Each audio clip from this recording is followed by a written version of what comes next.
Aujourd'hui, on va parler d'acné. Du coup, il faut savoir déjà qu'est-ce que c'est que l'acné. Très souvent, quand on dit acné, on pense à ça, à cette image-là, avoir énormément de boutons en fait sur la joue, sur le front, donc soit ça, soit ça. Mais en fait, si on regarde vraiment d'un point de vue médical, le terme acné, ça regroupe beaucoup plus de choses que juste les grosses plaques de boutons rouges qu'on peut avoir sur la joue ou sur le front. Ça comprend quoi l'acné du coup? Ça comprend aussi les petits boutons qu'on peut avoir, ça comprend les microkystes, ces boutons qui forment une petite boule sur la peau, sous la peau plutôt même, et qui sont indélogeables, les points noirs ou encore les gros boutons comme ceci. En fait, on peut avoir tout type de boutons, des microkystes, des points noirs, etc.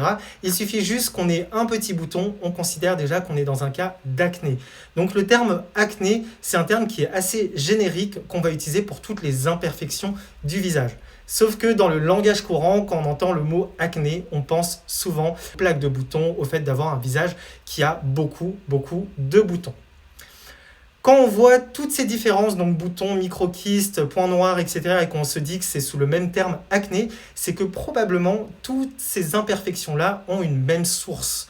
Et en fait, si on comprend quelle est la source de ces imperfections, aussi bien de l'acné kystique, donc des plaques de boutons, des petits boutons, que des points noirs, on va être en capacité de choisir les bons ingrédients pour les diminuer. Donc la première question à laquelle on doit répondre, c'est comment est-ce que se forment les boutons ? Pour ça, on va partir d'une coupe de peau, comme d'habitude, avec un pore de la peau qui est sain. Là, il est vide. En fait, la peau, elle se renouvelle tous les 28 jours. Il y a un nouveau cycle de la peau, donc ça veut dire que toutes les nouvelles peaux que vous avez actuellement, d'ici 28 jours, elles vont se transformer en peau morte et les peaux mortes sont à la surface de la peau et elles vont ce qu'on appelle desquamer. Elles vont s'enlever petit à petit pour se renouveler. Sauf que chez certaines personnes, et chez beaucoup de personnes d'ailleurs, cette desquamation n'a pas réellement lieu et les peaux mortes restent collées à la surface de la peau. Donc c'est pour ça que la peau paraît un petit peu moins éclatante, etc. parce qu'on a beaucoup de peaux mortes qui s'accumulent.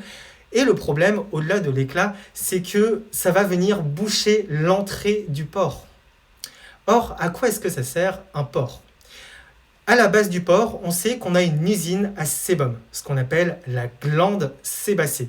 Et cette glande sébacée, elle sert à quoi ? Elle va venir produire du sébum, tout simplement, dans le pore. Et en fait, en temps normal, si on n'avait pas toutes ces peaux mortes qui bloquaient l'entrée du pore, eh bien ce sébum, il s'écoulerait naturellement à la surface de la peau pour empêcher la déshydratation. Parce que le sébum, c'est gras, et donc ça empêche l'eau de s'échapper de la peau. Sauf qu'ici, dans notre cas, on va avoir énormément de peaux mortes à la sortie, enfin à l'entrée même du pore plutôt, et du coup, le sébum ne peut plus s'échapper. Donc il va s'accumuler et il va commencer à faire grossir notre pore.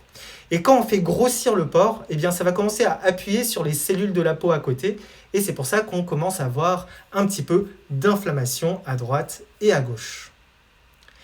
Quand on parle de pore et de sébum, il ne faut pas oublier aussi un autre habitant qu'il y a dans le pore. C'est une bactérie qui s'appelle la bactérie C. acnes.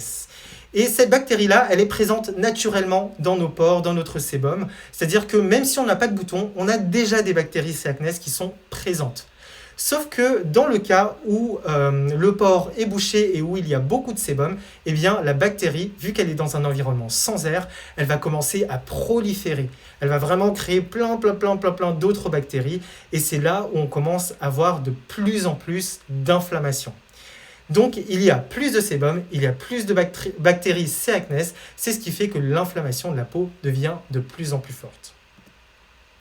Et voilà.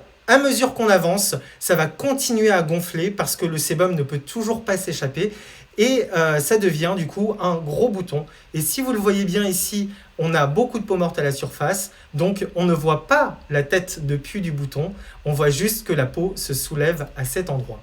Donc quand on a un bouton comme ça qui se forme en profondeur et dessus il y a énormément de peau où on ne voit pas le pu, c'est ce qu'on appelle un microkyste.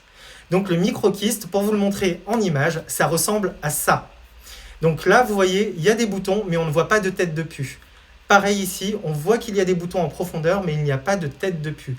Donc ça, c'est ce qu'on appelle des microkystes. Il y a beaucoup trop de peau morte à la surface, et du coup, le sébum s'accumule à l'intérieur. Dans l'autre cas, si on n'a pas beaucoup de peau morte à la surface, alors on va voir cette petite tête de pus qui va apparaître. Dans ce cas-là, si on voit la tête de pus apparaître, c'est ce qu'on appelle un bouton blanc, tout simplement. Le bouton blanc sur cette même image et sur ce même front se retrouve ici. Vous voyez que là, il y a une tête de pus, là, il y a une tête de pus. Ça veut dire quoi? Ça veut dire que pour les boutons blancs comme pour les microkystes, on peut avoir les deux sur le front, sur les joues en même temps. C'est surtout une question de est-ce qu'il y a trop de peau morte ou pas. Donc voilà, là on a déjà ces deux premiers stades, on va dire, des boutons. Si on laisse les boutons macérer davantage, etc., on va tomber sur un pore qui va être encore plus élargi. Il va y avoir encore plus de bactéries C. acnes qui se développent et du coup l'inflammation est encore plus grande et le bouton encore plus gonflé. Si on a toujours énormément de peau morte à la surface, alors là on est dans le cas de ce qu'on appelle une papule. Et la papule, ça ressemble à ça dans la vraie vie. On a déjà vu ce genre de boutons, et bien voilà, des boutons qui sont très douloureux, rouges, enflés, et quand on appuie dessus, on sent qu'il y a un gros bouton juste en dessous, et bien c'est une papule, sauf qu'on ne voit pas de pus, parce qu'il y a trop de peau morte à la surface pour laisser transparaître l'intérieur du pore. Et dans le cas où on arrive à faire transparaître le pus, on est dans le cas d'une pustule. Donc le nom est facile à retenir, pustule, il y a le mot pus devant, et du coup dans le cas de la pustule, on arrive à voir très aisément le pus qui est à la surface de la peau. Donc il n'y a plus qu'un tout petit peu de peau morte qui reste avant de pouvoir faire sortir, on va dire, tout ce sébum et ces bactéries-là. C'est pour ça que dans les cas des pustules ou dans le cas des boutons blancs, moi ce que je vous recommande, c'est vraiment de venir les percer. Parce que vous l'avez bien compris, si vous ne les percez pas, le risque c'est quoi? C'est que ça va continuer à se développer et ça risque de se transformer en infection généralisée au niveau de la peau.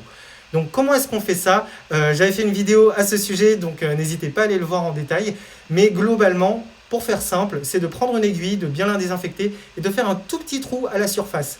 Vu qu'on n'a quasiment pas de peau morte et que c'est des peaux mortes, globalement, ça ne va pas du tout faire mal et on va pouvoir faire en sorte d'évacuer le sébum sans qu'il y ait de risque que le sébum aille à l'intérieur de la peau mais qu'il sorte réellement. Une fois qu'il y a le trou, c'est beaucoup plus simple. Et c'est pour ça que quand on a des papules, il faut absolument éviter d'appuyer parce que c'est assez profond, c'est sous la peau et si on appuie et que le pus ne sort pas, probablement c'est que ça va commencer à infecter les autres pores aux alentours. Donc voilà, si on ne le fait pas en fait, la paroi du pore peut se casser au bout d'un moment parce qu'un pore n'est pas extensible indéfiniment et du coup on va avoir les bactéries qui vont commencer à proliférer dans les pores d'à côté et c'est ce qui va donner en fait ce qu'on appelle l'acné kystique. Et l'acné kystique, ça ressemble justement à ces plaques de boutons là, ça va petit à petit se développer, clac clac clac clac clac, de bouton en bouton à différents niveaux de la peau. Donc voilà, là si on récapitule un petit peu les différents types de boutons qu'on peut avoir, on va avoir les microkystes, les boutons blancs, les papules, les pustules et l'acné kystique. Dans le cas de l'acné kystique, clairement le mieux c'est d'aller voir un dermatologue parce que très souvent ça peut être d'origine hormonale. Et ce qu'il faut savoir c'est qu'on n'a pas besoin forcément de passer par l'étape microkyste pour aller à l'étape papule. Parfois, peut-être parce qu'on a mangé quelque chose, parce qu'on est stressé, etc.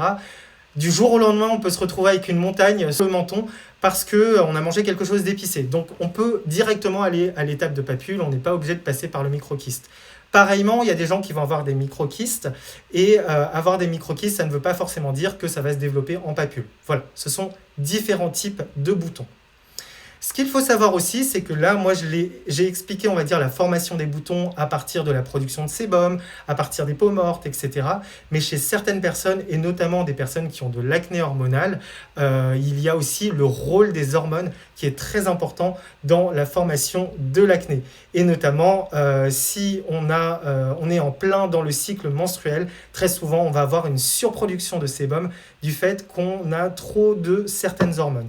Donc ça, c'est aussi une autre cause possible et la cosmétique ne va pas agir sur les hormones directement, mais sur les causes, enfin pas sur les causes justement, sur les symptômes qu'on peut observer à la surface. Donc ça, c'est très important de le retenir. La cosmétique va aider à faire réduire les boutons, à faire réduire les imperfections, etc. Mais par contre, on ne peut pas agir au niveau des hormones, sinon ça serait ce qu'on appelle des produits perturbateurs endocriniens.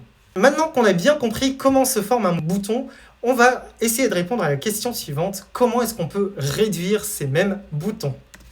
Vous l'avez bien compris, la plupart des boutons ont une même origine. On va avoir des peaux mortes qui s'accumulent à la surface, qui bouchent le pore. On va avoir une surproduction de sébum, le sébum qui s'accumule à l'intérieur du pore, et enfin des bactéries C. acnes qui commencent à proliférer. Du coup, pour résoudre le problème des boutons, on va essayer de cibler les problèmes un à un. Donc, premièrement, on va cibler les peaux mortes à la surface de la peau pour essayer d'en avoir le moins possible. Ensuite, on va s'attaquer à l'usine à sébum pour ensuite évacuer un petit peu ce qui est accumulé dans les pores actuellement. Et enfin, on va essayer de diminuer la présence de C. acnes sans l'éradiquer, puisque comme je l'ai dit auparavant, cette bactérie-là est déjà présente dans la peau naturellement et elle ne cause pas de boutons en général, sauf quand elle prolifère. Donc, à la surface de la peau, qu'est-ce qu'on va utiliser? On va utiliser des AHA et des PHA. Donc, qu'est-ce que c'est? Ce sont des acides, c'est doux pour la peau, vous inquiétez pas, beaucoup plus doux que des gommages, que je ne recommande absolument pas dans le cas de l'acné. Les AHA et les PHA, c'est quoi? Ce sont des acides. Donc, AHA, acide alpha-hydroxylé, et PHA, acide polyhydroxylé. Les AHA, ça va vraiment décaper la peau en surface de manière assez forte, alors que les PHA, ça va y aller plus doucement. En termes de produits, quels sont mes produits favoris en termes d'AHA et de PHA? Alors, on va y aller étape par étape dans la routine, ça sera le plus simple. Au niveau du nettoyant, alors moi personnellement, c'est la mousse nettoyant Flash Éclat de Novexpert parce qu'elle contient des AHA acides de fruits et juste après l'utilisation, on voit déjà que sa peau est beaucoup plus éclatante et ça libère vraiment en fait les pores des peaux mortes à la surface de la peau. Donc une très bonne première étape et notamment pour les gens qui ont tendance à avoir une peau un peu sensible, moi je trouve ça vraiment top à utiliser. En plus, c'est très agréable. Deuxième étape, du coup, ça va être le sérum. Le sérum, moi, je vais recommander le sérum Adios Acné de la marque Nakomi. Elle contient en fait 10% d'AHA, 10% d'acide glycolique, qui est l'AHA le plus puissant. Donc, c'est un sérum que je recommande parce qu'il va avoir une efficacité qui est très très forte. Mais attention, il peut être un petit peu fort pour certaines personnes qui auraient une peau sensible. Ensuite, on va passer à la crème. Donc, à la crème qui contient des AHA et des PHA. Celle-là, c'est une de mes favorites. C'est la crème AHA, BHA, PHA de la marque Some by Me. Donc, c'est une texture gel crème qui est... Oula, pardon. C'est une texture gel crème qui est hyper sympa, donc hyper fraîche à appliquer sur la peau. Et surtout, ce que j'adore, c'est le fait qu'ils aient en fait un peu tous les ingrédients dedans. Donc AHA, PHA, et on va voir plus tard, les BHA aussi sont présents dans cette formule-là. Après la crème, on va pouvoir passer, on va dire, plus au peeling. Si on a envie de faire un peeling une fois par semaine pour avoir un effet, on va dire, décapant un petit peu plus fort, eh bien, moi, je recommande ces deux peelings-là de chez Nakomi qui sont très bien pour moi. Alors, il y en a un qui est très, très fort. Donc, ça, c'est le AHA et PHA 30% de Nakomi.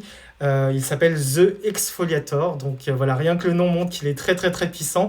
C'est très concentré en AHA et en PHA, donc super bien pour enlever les peaux mortes, mais attention si on a la peau sensible. Et justement, c'est ça que j'adore chez Nakomi, c'est qu'ils ont sorti aussi un peeling pour les peaux sensibles. Donc celui-là, il s'appelle Honey Smooth et c'est le peeling pour les peaux sensibles. Donc il n'y a que des PHA, comme on l'a dit tout à l'heure, les PHA sont plus doux. Et il y a du miel aussi, pour faire en sorte que ce soit beaucoup plus doux et nourrissant pour la peau en même temps. Et ce que j'aime beaucoup surtout chez Nakomi, c'est que les prix sont très accessibles. Et dernier produit, alors celui-là, c'est une crème de chez Isis Pharma. Personnellement, moi, je la recommande plutôt en stop bouton parce que, alors ça s'appelle le Tinderm K Concentrate. Donc, pourquoi je l'utilise en stop bouton? C'est parce que le produit est très concentré en AHA. Donc, je préfère l'utiliser de manière topique sur un bouton ici ou là-bas. Mais sur tout le visage, ça risque d'être un peu trop brûlant si on l'utilise au quotidien. Donc, voilà pour la partie AHA et PHA. Ensuite, on va cibler l'usine à sébum. Qu'est-ce qu'on peut utiliser comme ingrédient? Eh bien, c'est le niacinamide. Donc, le niacinamide, pourquoi est-ce que c'est particulièrement intéressant? Il y a beaucoup d'études qui montrent que le niacinamide va réguler le sébum. Donc, il va faire en sorte que les usines à sébum produisent moins de sébum. Donc, c'est ça qui est intéressant. Il y a une action qui est long terme et qui permet à la peau d'avoir moins de boutons sur le long terme. Donc c'est pour ça que cet actif-là est particulièrement intéressant et on en parle beaucoup aujourd'hui. En termes de produits, qu'est-ce qu'on recommande? Alors, moi, ça c'est mon favori plus. C'est le sérum anti-imperfection de Phénotype. Là, je l'ai réutilisé depuis 3 semaines parce que j'en avais plus et du coup, j'en ai repris un. Vraiment, les petits boutons que j'avais sont déjà en train de partir. C'est génialissime. Pourquoi j'aime beaucoup? 10% de niacinamide, donc très très très concentré, et en même temps, il ne contient pas de zinc. Du coup, il n'est pas desséchant. Moi, personnellement, j'ai une peau qui est très déshydratée sur les joues. Du coup, dès que j'utilisais celui de The Ordinary qui contient du zinc, j'avais les joues qui commençaient à tirailler. Donc c'est pour ça que le phénotype me convient parfaitement, hyper doux pour la peau. Si tu as une peau qui est vraiment sensible par contre, évite de l'utiliser parce que 10% ça peut être quand même assez sensibilisant. En produit un tout petit peu moins cher puisque le phénotype est à 19 € je crois. En dessous de 10 €, on a le B-Bomb de Geek & Gorgeous que tu peux voir ici. Alors lui, du coup, il contient aussi 10% de niacinamide, mais il contient du zinc également. Donc, il va assécher les boutons davantage. Et par rapport à The Ordinary, moi, je le trouve un tout petit peu plus hydratant. Donc, c'est pour ça que je le trouve un peu mieux. Après, à choisir entre les deux, moi, personnellement, mon préféré, ça reste phénotype. Donc voilà au niveau des sérums très concentrés. Après, si on veut quelque chose de beaucoup moins concentré au niveau du pourcentage de niacinamide, etc., on peut partir sur la crème Meisani. Alors c'est une nouvelle crème qui vient de sortir d'une marque hispano-coréenne, etc. C'est une crème qui contient 4% de niacinamide et c'est un gel crème. La texture est hyper agréable, là parfait pour l'été. Et surtout, en plus des 4% de niacinamide, ce qui est déjà efficace, hein, disons-le, on a aussi des céramides qui viennent réparer la peau. Donc c'est un produit qui va à la fois réparer la peau, la réhydrater et avoir un petit effet anti-bouton, régulateur du sébum, etc. sur le long terme. Donc un très très bon produit, honnêtement, moi je l'adore.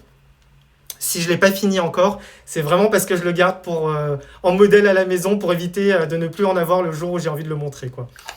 Donc voilà. Et dernière étape de la routine pour le niacinamide, c'est la crème solaire. Donc en général, dans la crème solaire, on n'a pas trop d'ingrédients vraiment intéressants.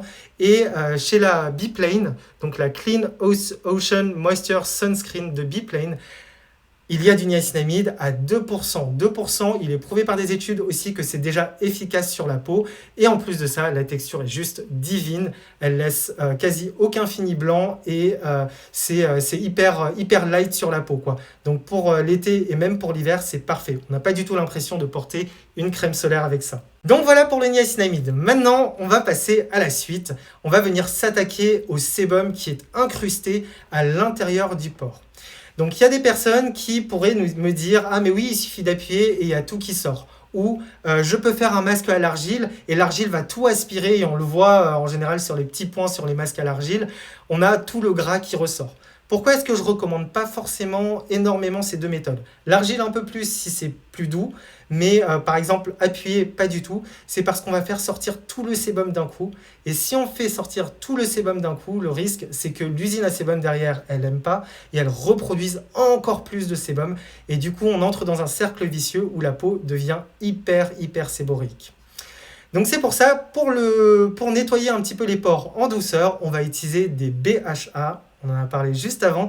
Et du coup, les BHA, ce sont des acides bêta-hydroxylés. Et ces acides-là, en fait, adorent le gras. Donc, ça va se mélanger avec le sébum et petit à petit, au fur et à mesure des utilisations, le désincruster. Le BHA le plus connu en Europe, c'est bien sûr l'acide salicylique qui, selon les études, n'est pas perturbateur endocrinien, même s'il est perturbateur endocrinien suspecté. Mais du coup, c'est pour ça qu'on le recommande. Après, par principe de précaution, si on est enceinte ou si on a des enfants en bas âge, on ne va pas leur faire utiliser des produits contenant de l'acide salicylique. En termes de produits, qu'est-ce qu'on peut recommander sur l'acide salicylique? Alors, en termes de nettoyant, moi j'ai découvert le foaming wash. Donc ça va être un gel tout transparent qui va bien mousser de la marque Dermalogica Clear Start. Donc c'est un prix qui reste accessible d'une 20aine d'euros dans mes souvenirs. Et il y a de l'acide salicylique et du tea tree à l'intérieur. Donc un produit hyper intéressant pour avoir un côté anti-imperfection, désincrustant, etc. au quotidien. Après le nettoyant, du coup, on va passer à la lotion. Au niveau de la lotion, moi, ce que je recommande, ça va être d'utiliser une lotion comme celle de chez Geek & Gorgeous. Alors là, c'est un petit format. Vous l'avez en plus grand si vous l'achetez. Donc, la lotion Geek & Gorgeous Cheer Up, elle contient 6% d'acide mandélique, donc il y a un AHA, mais aussi du BHA. Donc il va y avoir cette double action avec cette lotion-là. On va à la fois travailler les peaux mortes en surface et le BHA va pénétrer pour nettoyer le surplus de sébum à l'intérieur des pores. Donc le Cheer Up est très bien et il est plutôt doux pour la peau. Ensuite, en termes de sérum, puisqu'on a mis la lotion, on peut utiliser le Perfectly Clear, le sérum Perfectly Clear de chez Geek & Gorgeous. Là, on est à 2% d'acide salicylique, qui est le maximum, la concentration maximale qu'on peut avoir sur un sérum. Alors celui-là, il est très hydratant, très agréable une fois posé sur la peau. Franchement, plutôt imperceptible. C'est pour ça que je le recommande. Honnêtement, je l'aime beaucoup, celui-là. Après, il faut vraiment l'utiliser, on va dire, si on a besoin de désincruster des pores. Même sur les points noirs, c'est efficace. Et on finit avec 2 derniers produits, alors la crème puis le stop bouton. Alors au niveau de la crème, moi je recommande la Skin Soothing Hydrating Lotion. Alors ils appellent ça lotion, mais c'est une crème finalement. C'est une crème gel, texture plutôt gélifiée, quoi, vous voyez. Et c'est de la marque Dermalogica, encore une fois, de la gamme Clear Start. Donc c'est un produit qui est vraiment plutôt bien à utiliser au quotidien. Il y a pas mal d'acide salicylique, donc vraiment bien pour désincruster petit à petit. Et puis vous n'avez pas à craindre de l'utiliser pendant la journée parce que l'acide salicylique ne sensibilise pas la peau à la lumière, même si derrière, je vous recommanderais toujours d'utiliser une crème solaire. Et enfin, on termine avec le dernier produit, du coup, le stop bouton. Et celui-là, moi, mon préféré, c'est SVR, du coup, le Cicapil. Ici, pourquoi est-ce que je l'aime beaucoup? C'est parce qu'on a des concentrations très très fortes d'ingrédients efficaces. On va avoir 14% de gluconolactone qui est un PHA. Et après, on va avoir beaucoup d'acide salicylique. Donc, l'effet, c'est de enlever les peaux mortes en surface et de désincruster directement avec le Cicapil. Et ce petit tube-là, franchement, ça dure 6 mois facilement si on l'utilise juste sur les boutons, etc. qui apparaissent.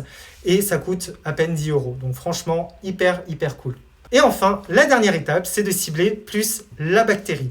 Et quand on parle de bactéries, on va penser très rapidement à la molécule de zinc qui est très efficace. Et quand on parle de zinc, moi je pense immédiatement à une marque qui est vraiment très spécialiste de cet ingrédient.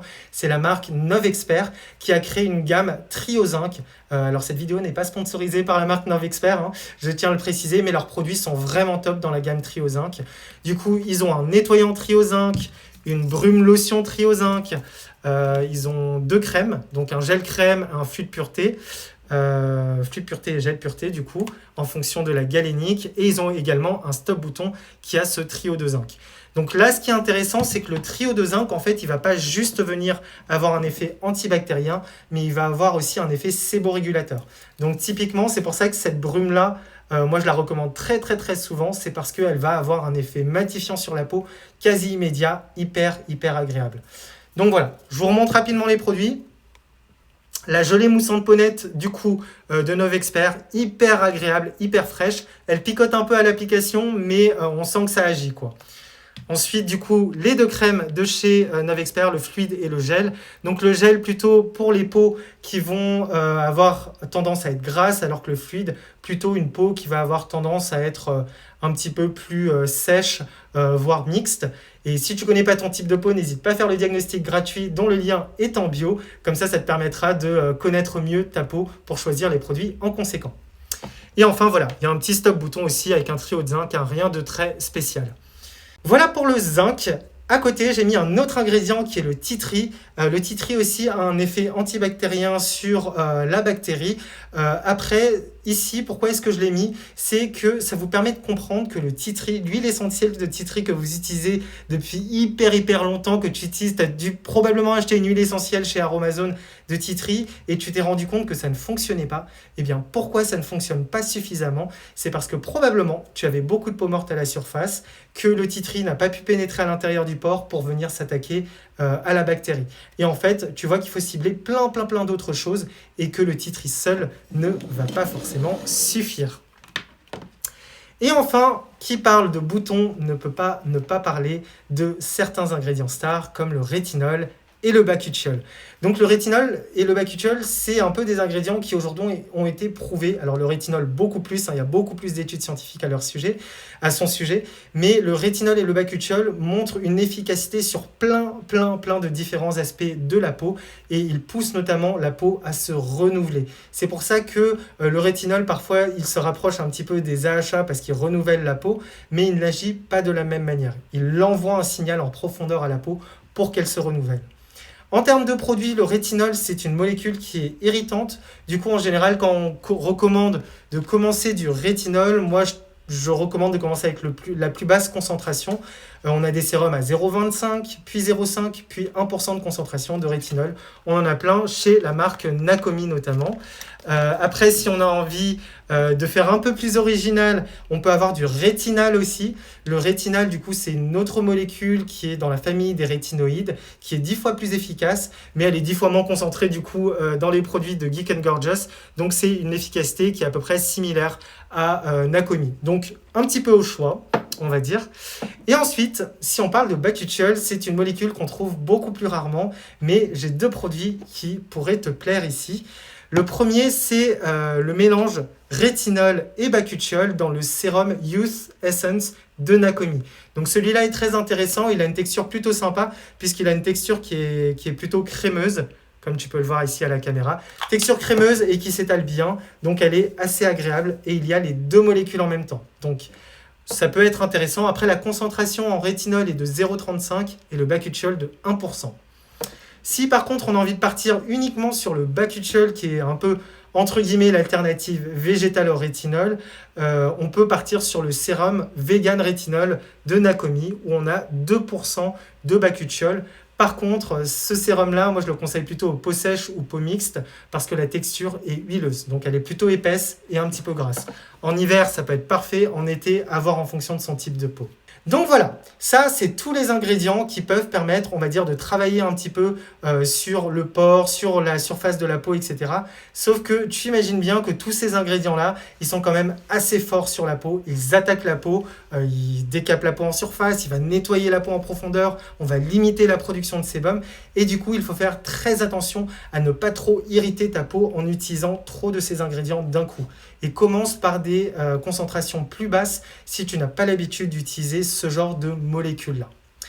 Et il faut surtout bien connaître sa peau avant de choisir les ingrédients qu'on va mettre dedans ou la concentration d'ingrédients dedans.